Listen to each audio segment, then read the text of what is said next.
श्री संत सद्गुरू बाळूमामा प्रसन्न. प्रेमळ भक्तांनो, जर तुम्हाला येणाऱ्या संकटापासून मुक्त व्हायचं असेल तर तुम्ही श्री संत सद्गुरू बाळूमामा मंत्र नक्की जप करा व नामस्मरण करा. एकदा नक्की तुम्ही जरी नामस्मरण करायला सुरुवात केली तर आयुष्यभर हे गुरु माऊली नक्की तुमच्या सोबत राहतील, हे निश्चित खरं आहे. असेच बाळूमामांचे गोड प्रेरणादायी संदेश सर्वात आधी तुम्हाला मिळावे असतील तर नक्कीच तुम्ही आपल्या चॅनलला सबस्क्राईब करून या व्हिडिओला लाईक करा आणि कमेंटमध्ये बाळूमामा प्रसन्न लिहायला विसरू नका. नक्कीच हा व्हिडिओ उघडला असेल तर पूर्ण बघा. तुमच्या मनात मामांबद्दल आणि देवाबद्दल भाव ठेवून हा व्हिडिओ पूर्ण बघा. तुमच्या जीवनातील प्रत्येक गोष्ट ही सकारात्मक दृष्टिकोनाने बदलून टाकेल. असेच मामांचे संदेश आपल्यापर्यंत पोहोचण्यासाठी पहिल्यांदा व्हिडिओला लाईक करा. चॅनलवर नवीन असाल तर चॅनलला सबस्क्राईब करून शेजारील बेल आयकॉन नक्की प्रेस करा, जेणेकरून असाच येणारा कृपाशीर्वाद तुमच्यावर आणि तुमच्या कुटुंबावर पहिल्यांदा मिळेल. म्हणून बाळूमामा म्हणतात, शब्दामुळे आनंद मिळतो, शब्दांमुळे दुःख मिळते, शब्दांमुळे समस्याही निर्माण होतात. शब्द उत्तरही सापडतं, शब्द शापही देतात आणि शब्द आशीर्वाद आणि शुभेच्छाही देतात. शब्द शत्रुत्वही मिळवतात आणि शब्द मित्रही जोडतात. शब्दांच्या ह्या आजारावर औषध ही शब्दच असतात. त्यामुळे जीवनात प्रत्येक शब्द सुंदर असले पाहिजेत. आत्मविश्वास, संयम, दातृत्व, धाडस आणि सहनशीलता या आपल्या शरीरातील अदृश्य शक्ती आहेत. ते नेहमी जागृत ठेवल्या की आयुष्याचा प्रवास हा यशाचा राजमार्ग झाल्याशिवाय राहणार नाही. जीवनात आलेल्या रोखणारा आणि टोकणारा आपल्याला कोणीतरी असेल तर त्याचे उपकार माना. कारण ज्या बागेत माळी नसतात ती बाग लवकर उद्ध्वस्त होत असते. तेथील फुलं, फळं ह्याला कोणच मालक नसतो आणि देखरेखीला माळीसुद्धा त्याचं काम एक चोख पद्धतीनं करत असतो. स्वतःच्या आत्मविश्वासाची ढाल मजबूत असेल तर जगाने तुमच्या खच्चीकरणासाठी कितीही उलाढाल करू द्या, काहीही फरक पडत नाही. संपत्ती आणि संस्कार यामध्ये संस्काराचे मूल्य हे नेहमीच जास्त असते. कारण संपत्ती असेल तर फक्त बिल तयार होते, पण संस्कार असतील तर पूर्ण गुडविल तयार होत असतं. म्हणून नक्कीच तुम्ही तुमच्या जीवनामध्ये आनंदाचा झरा पाजरू द्या आणि तुमच्या जीवनाला एक चांगलं वळण येऊ द्या. तुमचं भविष्य हे आता सुंदर होणार आहे.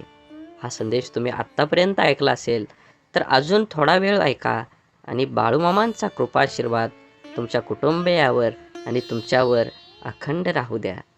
चांगलेच होणार आहे हे मनात धरून चाला. बाकीचं परमेश्वर बघून घेईल हा विश्वास मनात असला की येणारा प्रत्येक क्षण आत्मविश्वासाचा आणि सकारात्मकतेचा असेल. आईबापाचं नाव कमव या 4 शब्दात जी ताकद आहे ती कोणत्याही मोटिवेशनमध्ये नाही. फक्त प्रत्येक गोष्टीला पैसा हा कारणीभूत असतो. पैसा कमी असतील तर पोट भरत नाही आणि पैसा जास्त असेल तर मन तृप्त होत नाही. म्हणून जीवनात पैसा हा मिळवलाच पाहिजे, पण त्या पैशाची किती गरज आहे तेवढाच पैसा मिळवला पाहिजे. डोळे जगातील प्रत्येक वस्तू बघत शकतात, परंतु डोळ्याच्या आत काय गेलं तर ते बघू शकत नाहीत. त्याचप्रमाणे माणूस दुसऱ्यांचे दोष तर बघू शकतो, परंतु स्वतःमध्ये असणारे दोष तो कधीही बघू शकत नाही. आयुष्यात जो धडा रिकामी पोट आणि रिकामा किस्सा आणि वाईट वेळ शिकवते, तो धडा कोणतीही युनिव्हर्सिटी किंवा शाळासुद्धा शिकवू शकत नाही.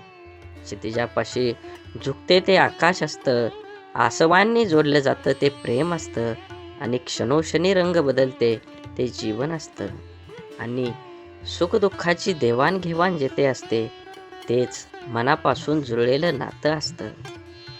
परिस्थितीची झगडून पुढे आलेली माणसं नेहमी जपली पाहिजेत. कारण जीवनाचे तत्त्वज्ञान ही माणसं फक्त शिकलेली नसतात तर जगलेलीही असतात. जेव्हा परिस्थिती आपल्याला जीवनाचा अध्याय शिकवते तेव्हा आपल्याला त्यातील प्रत्येक शब्द आठवणीत राहतो. प्रत्येकाच्या आयुष्यात स्वार्थी माणसं यायलाच हवीत, त्याशिवाय निस्वार्थी माणसांची किंमत आपल्याला समजत नाही. भिंतीवरील सुंदर तस्बिरीचा भार पेलतो तो खिळा पण लोक कौतुक खिळ्याच्या टांगलेल्या फोटोचंच करतात. आयुष्य हे असंच आहे. केलेल्या कामाचं श्रेय तुम्हाला मिळेलच असं नाही. सन्मान प्रत्येक व्यक्तीला आवडतच असतो, पण तो प्रत्येकाला मिळतोच असं नाही. आपल्यातील क्षमता जगाला सिद्ध करून दाखवली तरच मात्र जग नतमस्तक झाल्याशिवाय राहणार नाही.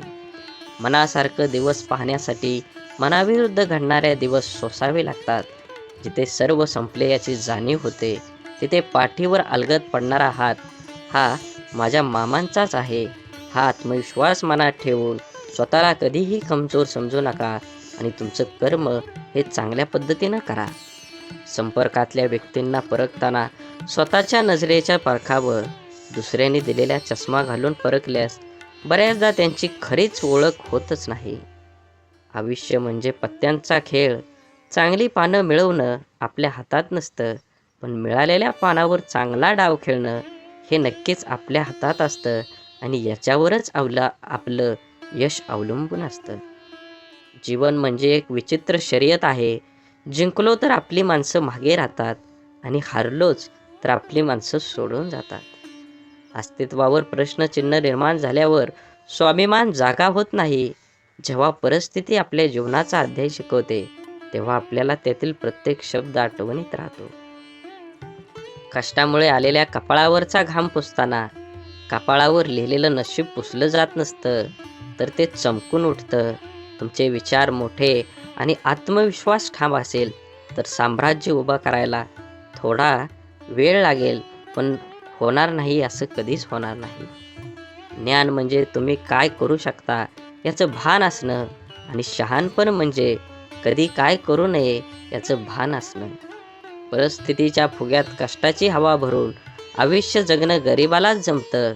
निखळ हास्याला श्रीमंतीचं नव्हे तर समाधानाची गरज असते. ते हास्य तुम्ही कशात शोधता यावर तुमचा आनंद अवलंबून असतो.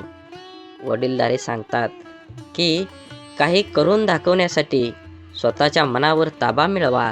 अर्थात यशाचं शिखर गाठायचंच असेल तर मनाला एकाग्रता द्या. स्वतःचाच विचार करू नका, तुम्ही स्वतःचा विचार करा. तुम्ही काय करू इच्छिता, तुम्ही काय बनू इच्छिता. ज्यावेळी तू सारे करण्यात यशस्वी होशील तेव्हा समज की तू स्वतःवर ताबा मिळवला आहे.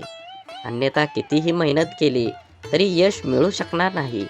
स्वतःचे विचार एका लक्ष्यावर स्थिर न करू शकणाऱ्यांच्या अशा मानसिकतेची एक नव्हे तर अनेक किशोर किशोरी मिळतील, जे एकाग्र होऊन त्यांना काय करायचं आहे, काय व्हायचं आहे याचा विचार कधीच करत नाहीत.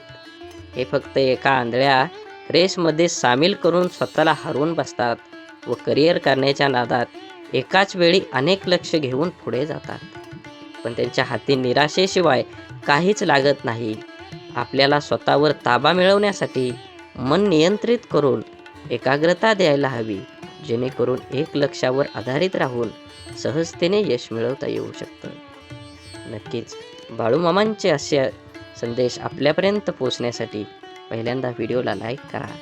झाडे लावा, झाडे जगवा, माती वाचवा, पाणी वाचवा, सेव्ह अर्थ. आणि मनात मामांबद्दल आणि देवाबद्दल भाव असेल तर नक्कीच चॅनलला सबस्क्राईब करून व्हिडिओला लाईक करा.